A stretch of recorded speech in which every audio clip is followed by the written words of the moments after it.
Welcome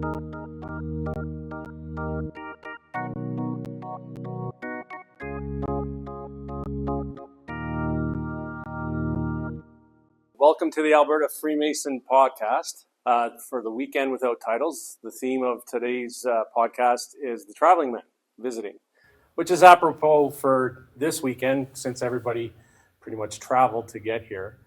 So what the premise is we'd like to hear stories from you, some maybe outrageous stories of traveling somewhere and some good anecdotes and stuff like that. I'll start it off. So last summer, I did a bike trip, went to Telluride, which is in Colorado.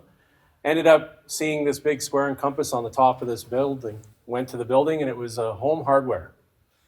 And the lodge was upstairs. So downstairs was, a hardware store and everything else like that. We walked in. We're wearing our vests, square and compass. And there was a kid there, and he goes, "Oh, you guys are Masons." 1 second, calls his dad. His dad comes from home, comes to the hardware store, takes us up to the lodge, tours us the lodge, and gives us this big history of Telluride and Freemasonry in their community. So it was really, really interesting to do that kind of stuff. And that's really something that you really get out of Freemasonry is the traveling side of it, right? My name's John Marshall. I'm from Innisfail number 8. And about 4 years ago, I was taking a cruise in Europe, and my wife signed up for a walking tour in Dublin. So it's just the three of us, the guide, the wife, and me. And I asked, "Can we see the Grand Lodge of Ireland?" And he said, "Well, it's not normally part of my tour." But he said, "Let's see what I could do." He picks up his phone, he calls the Grand Lodge. He says, "They're expecting us in 10 minutes. So we walked over to the Grand Lodge of Ireland, and on the steps of the lodge was the Grand Secretary. Well, he walks up to me, and we exchange the handshakes, and he looks over and says, "Can you vouch for these two?" And I said, "Well, yes." He says, "All right, go on in. Check the whole place out." So we're checking out every room, the 3 floors. And on the ground floor is their Grand Lodge room with the chair in the middle. So I got to sit in the chair of the Grand Master in the Grand Lodge of Ireland in Dublin. And that's my traveling story. That's very cool. Yeah.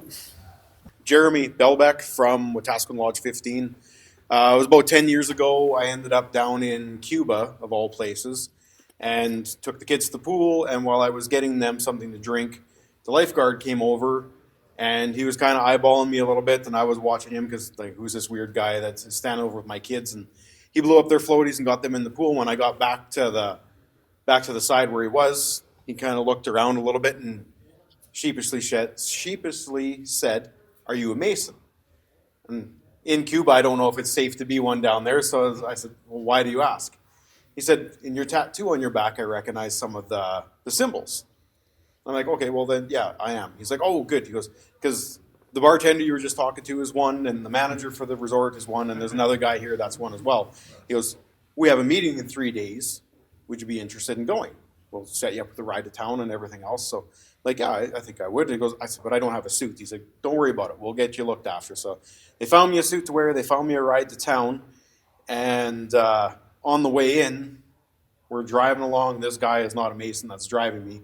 Driving along, and we're going and going and going. And the road seems to be going forever. And I'm starting to get a little bit nervous about, okay, did I just get myself into trouble here?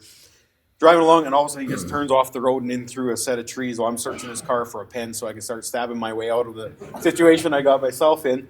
And we came through on the other side, and there's the bartender standing at the gas station. Okay, put the pen down, I think we're all right. Anyway, long story short, they brought me into their lodge. I don't know anybody there. I don't speak the language. They welcomed me in as we would any brother in North America. I sat through their meeting, and they looked after me and then got me back to the hotel, and it was an extremely interesting experience. Very, very awesome. Cool. Guy Becker Meridian 129, and this story involves my dad, Brad Becker, from Edson Lodge, number 68.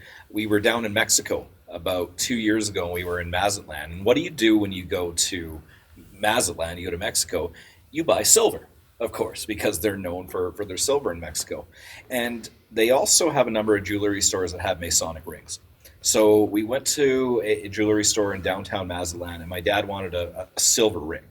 So he's talking to the lady at the front counter, And he says, I'd like a Masonic ring. And she didn't quite comprehend. So he had one on. He said, I want one of these. And she said, come over here. So as they're looking at rings, I'm kind of looking around myself. I was looking for something else.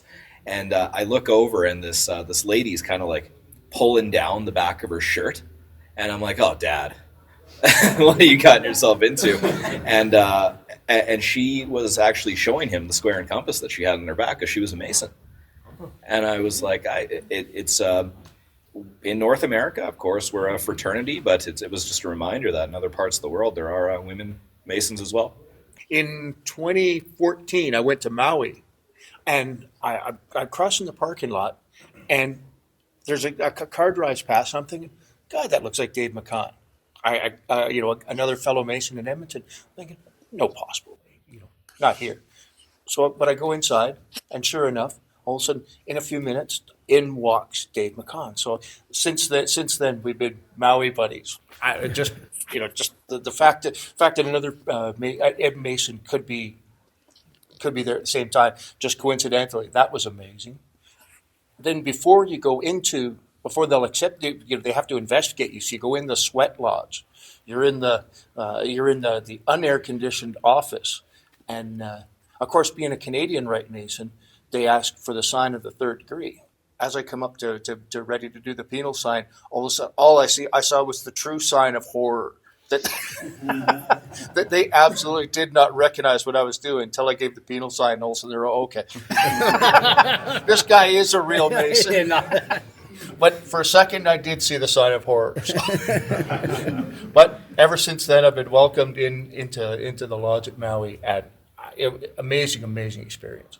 Awesome. So, Brad Billings, Grand Lodge of Texas. I have a little bit different experience. I was in Scotland in 2022. I was currently serving as Grand Master at the time, and I had a delegation of about 40 Texas Masons with us. We were all excited. We were going to go see the Grand Lodge of Scotland. But on the day the day before we were supposed to go, the Queen passed. I didn't realize, being from Texas, but there is a mandatory 10 days of mourning. Nothing's supposed to happen during that 10 days. So went to meet with the Grandmaster Mason the next morning. He had asked me to come by his office.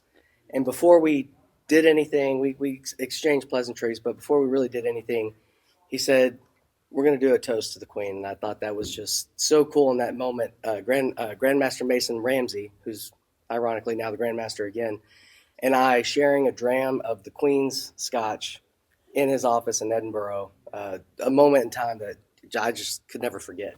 It was palpable. So, Awesome. Dean Elliott, Mystic Tide Lodge 213 in Saskatoon. So I'll just do a prairie travel story, a winter prairie travel story that we're all used to. So back when I was Deputy Grand Master, the Grand Master and I, and a past Grand Master and 2 DDGMs, were going to go deliver a 60-year certificate up in Meadow Lake. Well, I live in Regina. The Grand Master was in Swift Current. And so we took off from Regina, the two of us, and it was 45 below. And I have a Ram with air ride suspension. So an hour in, it froze up, which is not much fun. So we got to Saskatoon and went to an underground parking. It thawed out. And I was just going to drive to North Battleford and hop in with these two in North Battleford. So I'd only have 5 hours of driving because we were going to go up to Meadow Lake and back to North Battleford. Well, when we get up there, it's still 45 below. And they said, we really should take 2 cars just in case something breaks down. And I just did, okay, I guess it is a 9-hour drive day plus a lodge meeting today. So we're heading out of town, and we've got my truck and their car, and heading out the highway just north of North Battleford, and it's like, gosh, that looks like their car. Oh, they're out. Oh, they must just be taking their suit coats off. So then about a mile later, we get the text, come back, we got a flat tire. So we got to come back. And then what are you going to do? Well, we're only a couple miles north of North Battleford. So we put 3 of them in the car that's got the flat tire. I run one of the guys to his house. We pick up another car. We come back. We pick everybody up. Go to Meadow Lake, which is 2 hours still. And we think, okay, now we can just get on with our night. All but the A&W were closed because it was still a little post-COVID, so we couldn't go inside and eat anywhere. So there's 5 of us in our suits in A&W, fine dining, because that was all there was. We go to come back, and the air ride's frozen up again. So we had a 2-hour drive with no suspension. So when we got back to North Battleford, it was 11 at night, and there was a chance we needed a little something to loosen the joints at that point. So we had a few little somethings. Get up the next morning, and it's now minus 50. So we head back. Truck worked okay. And we gave the DDGM a call and said, how'd you make out with your car? And he said, well, I phoned Cal Tire and asked if how the tire change was going. And they said, well, what do you mean? Well, my car got towed in last night. No, we don't have your car here. So if you know Saskatchewan, somehow CAA took his car to Prince Albert. So he's an hour on the phone until CAA finally admitted that I guess it's our fault. So now we have to go send somebody to Prince Albert to bring the car back to North Battleford to get changed. So what could have been just a simple drive to deliver a certificate turned out into an incredibly long night. But like all visiting, lots of good stories, a few liquids, more good stories, and it's one we've been talking about for years. That's awesome. What a story. Yeah, Chad Gertson, Meridian 129 and Baseline 198. I've been on many Masonic travels around. One of my most memorable, though, was in October of this last year. A group of us from Stony Plain and the Parkland County area went to Scotland on a trip to repay a visit from some Masons who came from Scotland to visit us about 5 years previous to that. We got to go to a lodge, Craigallachie Lodge in Grandtown-on-Spey, and we were given permission from our Grand Master and theirs to do a fellowcraft degree in the lodge, and I got to sit as the Worshipful Master. So it was quite an experience, sitting right in front of the Grand Master of the Grand Lodge of Scotland, giving a degree that was very similar to theirs, but a little bit different, and then being congratulated after by him of us all doing a great job. It was a really very memorable experience. And we're going to have some of those Masons coming to visit us this year in May. So it's very nice that they're coming back to see us again. It'll be fantastic. But that's the most memorable experience. Very cool. Very cool. Todd Ellsworth, Washington Lodge 4, Grand Lodge of Washington, United States. Some of the travel brought me here. Pretty cool. We started a Masonic gaming group back in COVID because nobody could go anywhere. And as you know, isolation is not a very good thing for a Mason. So we actively pursued that and continue to do so. We have a very large group of people. It just so happens one of the brothers, and the reason I'm here is Chad, sitting in front of me right now. But I also met another brother that's on the Masonic Gaming Group. So that's brought me to several parts of the corners of the U.S. and now Canada to see brothers. And all born out of a very simple idea that we refuse to be isolated, and we will continue to be brothers no matter what. Tobias Terrell, Charity Lodge number 67. So have any of you traveled to the United Grand Lodge of England? Yeah, so I took my family there in June of 2019, and I walked in, and I said to the guy at the front, I'm a Freemason. He goes, oh, step aside. Okay. And a little while later, the gentleman come along, greeted me, took me to one of the private museum rooms that they have, says, just gather here, and somebody will be along shortly.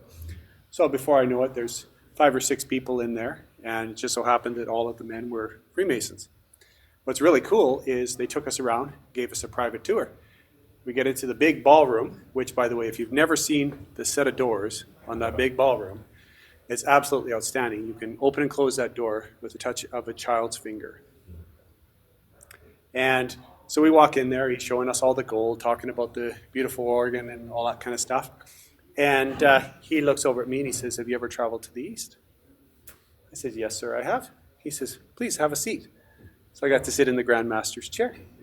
Another brother's in there, and he says, oh, I'd like to sit there. He says, have you traveled to the East? No, I have not. No, sorry, you cannot. So my daughter just felt that was absolutely joy, that I got to sit there. Nobody else in that group got to sit there.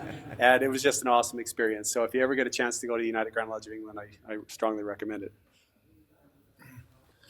Alan Long, Canada Lodge in Calgary.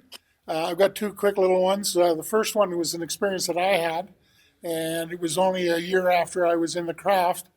I was invited from Calgary to go to Gleason, Alberta, where the lodge used to held. And Our secretary was running for district deputy grand master, and he and I and the director of ceremonies, who was Les Harrison, attended. And not realizing that they tiled at 7 rather than 7:30, we showed up 15, 20 minutes late. And as we're standing at the altar, coming in and introducing ourselves to the lodge, our secretary apologized for being late, but he said we got away from Les Harrison's place, realizing that his dog was running behind us, had to turn around and take him back because he wasn't a Mason.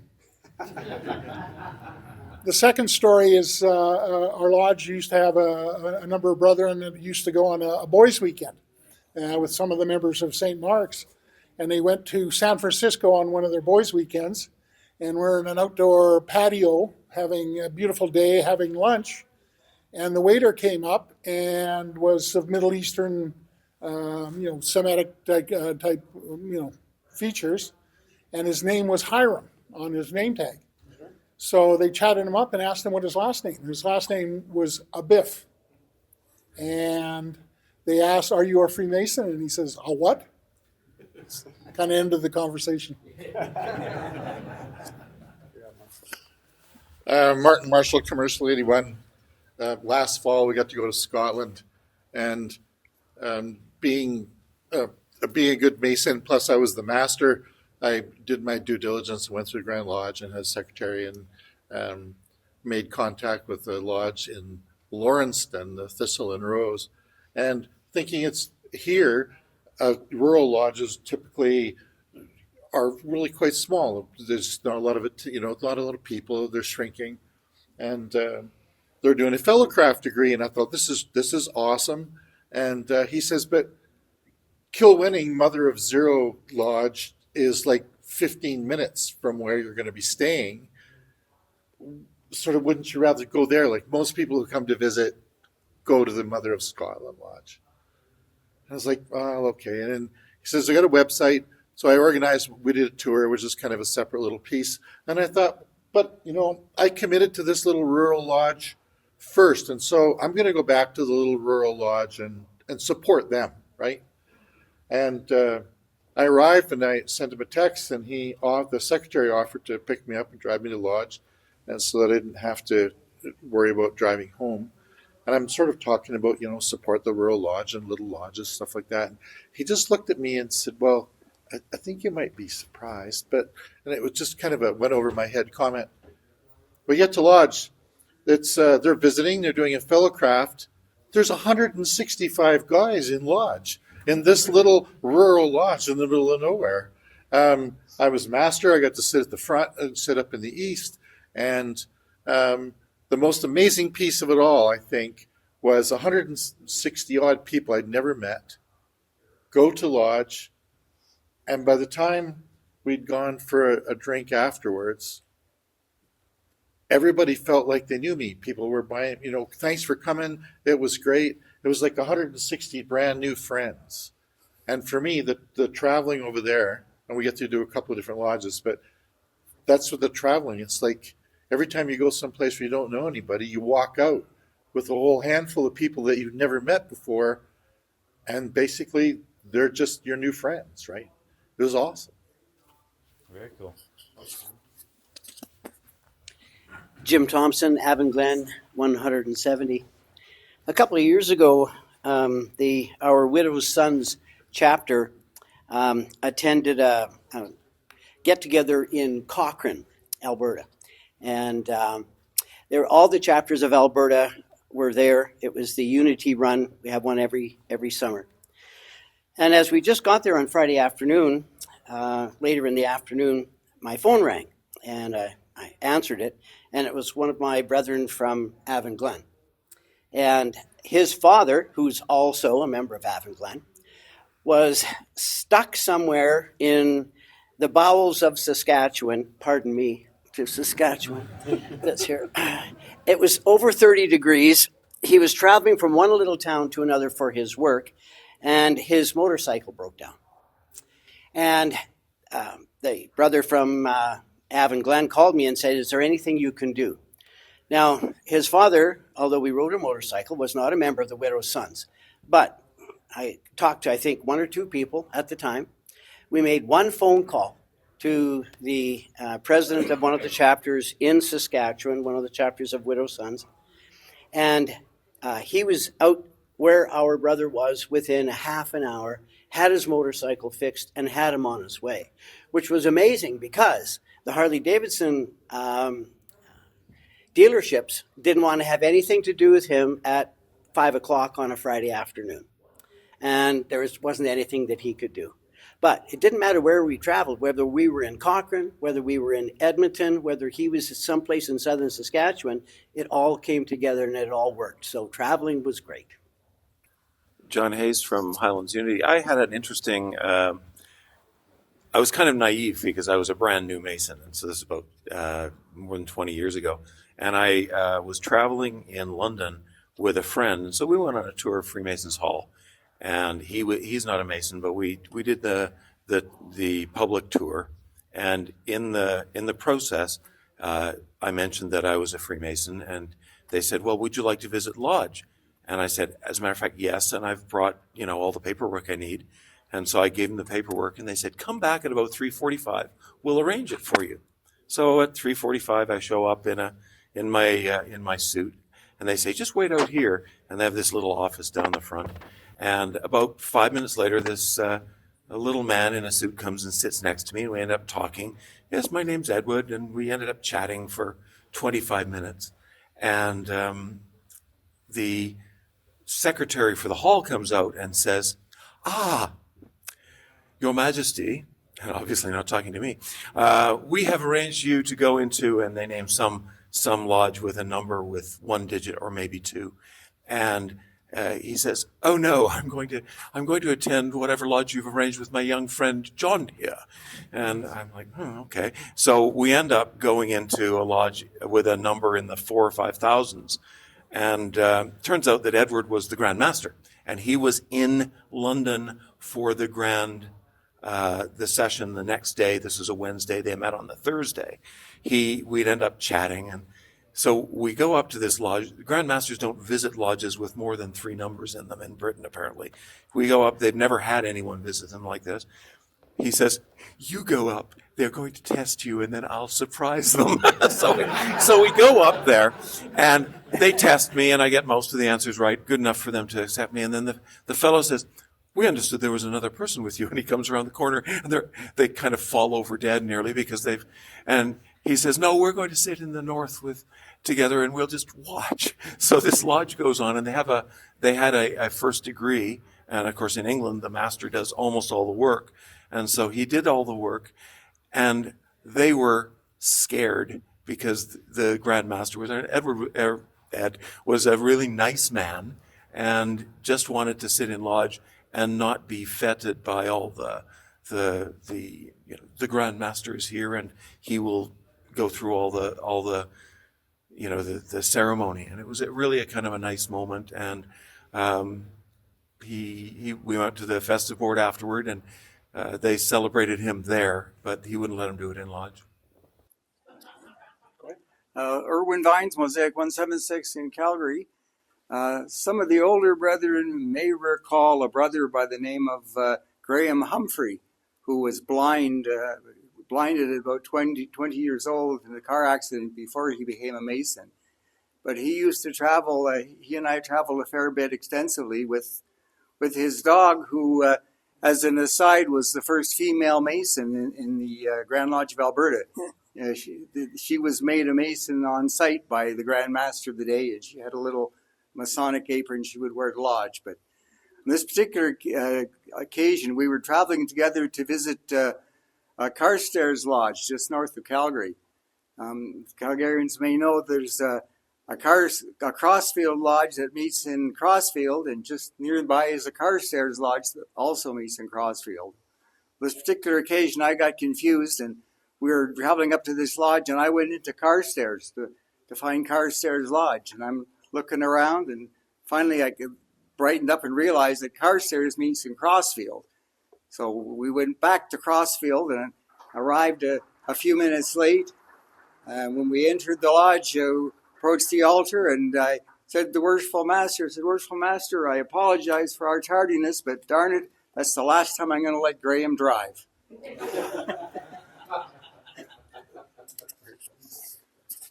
I've had several occasions, or quite a few good occasions, as I've traveled through North America and England, Scotland, to meet Masons occasionally, just out of the blue.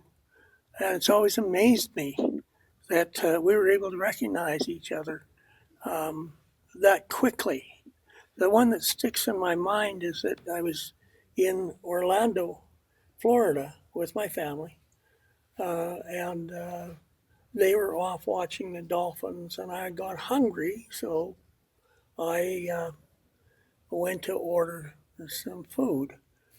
It was around lunchtime, so the garden that you sit in, where you take your food to eat, was pretty crowded.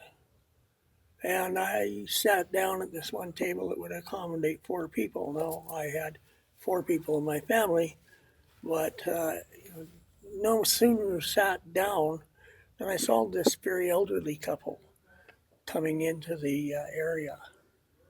And they were looking around for a place to sit down. They didn't have any food yet, but they came towards me, and I said, well, listen, would you like to sit down? And, you can go get your food, and I'll look after whatever you've got here. He's had a very expensive Nikon camera in front of me, and his wife put her purse in front of me. But I'm sitting there all by myself. And I thought, this is rather strange. Is this a con going on or something like this? And when they came back with their food, they sat down in front of me and introduced themselves. And I said to the fellow, I said, you've got to be the most trusting people in the world. He said, why? Well, I said, you left a $3,000 camera in front of me, and your wife left her purse in front of me. Oh, he said, I wasn't worried, brother. Yeah, there you go. Todd Ellsworth, Washington Lodge 4, Grand Lodge of Washington, U.S. First cruise ever. We're just down in Mexico with my wife and child. And I was on the boat, refrained from wearing my Masonic gear first day. Figured I'd wear a Masonic hat just for kicks to see if I could find a brother or two. Well, the lodge is mostly stewarded by Filipinos. Or sorry, the lodge. Well, it was a lodge eventually, but the boat was stewarded by mostly Filipinos. And our person that attended to our room, I walk out, and he stopped. He goes, brother, and just gave me a giant hug. By the time I got to the dining room, I was walking through. The head of the dining room came and said, we've got a special table over here for you, brother. And it was the rest of the time throughout the entire trip, it was like a giant lodge on board, and everybody was saying, brother, brother, brother. And it was the greatest experience. And I mean, the lesson there is wear your Masonic gear, because there's a lot of brothers everywhere, and take good care of each other. They probably got 3 times the tip, but it was worth it. Absolutely. Awesome. Bruce Zawalski, Greaseball Lodge number 191. So this goes back to where early on in my Masonic journey. And me and a buddy, so the year I was worshipful master and he would have been senior warden, we started this idea of visiting every lodge within 100 kilometers of Edmonton. So every lodge in Edmonton, like the 30 lodges, and then all the ones beyond. And of course, as someone mentioned here, sometimes the rural lodges can be a little small. And so 2 of us arriving, it was sort of like a relief column. Oh, can you do this work? Can you do that work? So I did degree work and we filled in parts. But the funniest one was one day we showed up, and often we wouldn't know exactly where the lodges were. So you just stop in the middle of the little town and to wait till the first guy walked by with an apron case. And then you just fall over. And that's how you found out where you were going, right? It was before we had the internet to look all this stuff up on our website. But it was, we walked in and they said, oh, you're a worshipful master. Hey, can you run our lodge? And it was like, no. So we ended up as senior warden and junior warden that night. But it was really funny. It was like, it really was like the relief column. Chris Batty, Acacia number 11. As a DGGM at Northern Lights, we traveled to Yellowknife. And as it happened, there was a power outage. Well, it wasn't quite a power outage. There was problems with the lines being frosted, and they didn't want to run electricity through them, so they were very limited on the amount of power that they had in the town. So they had rolling blackouts. And as the district deputy goes to Yellowknife, they usually do the installation of the lodge at the same time. So here we are, it's minus 25 degrees, and we're sitting in lodge with parkas and aprons over our parkas, and we do the official visit and the installation, and we get round to the I guess it's the third perambulation before the power comes on, and it was a really good night. An old miner had walked in with 2 hurricane lamps with 2 6-inch spikes and nailed them to the wall, and the junior warden came in with around about 12 candles, and we had candles at each of the pedestals, and that's how we performed. It was really hard, though, on the guys that came with kilts. That's about it for the traveling man in this room. It's outstanding. Some fantastic stories there. Well, that's the end of the podcast for now. Happy to meet. Sorry to part. Happy to meet again.